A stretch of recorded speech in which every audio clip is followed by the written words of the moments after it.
Welcome to Ahavas Yisrael Daily. We're still on the 8th chapter, part C. Machloket causes destruction.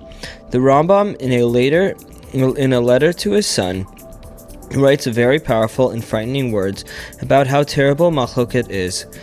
He writes, "Don't soil your soul with machlokes, which destroys the body, the soul, and all monetary possessions, and nothing is left.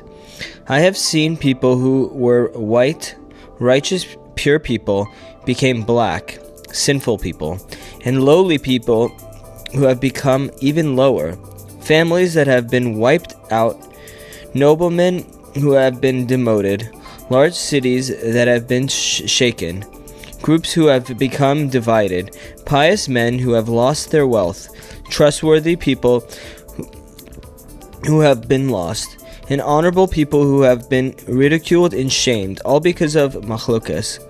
Prophets have prophesied, sages have wisely delved, and philosophers have searched and spoken at length to teach about how detrimental machloket is.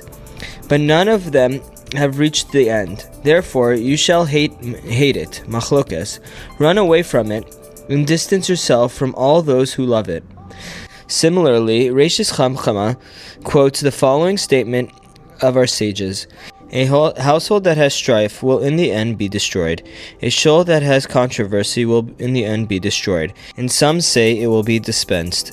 About 200 years ago, Rav Chaim Palachi, chief rabbi of Turkey, wrote, "It is well known in that in a place where there are disputes, the blessing leaves."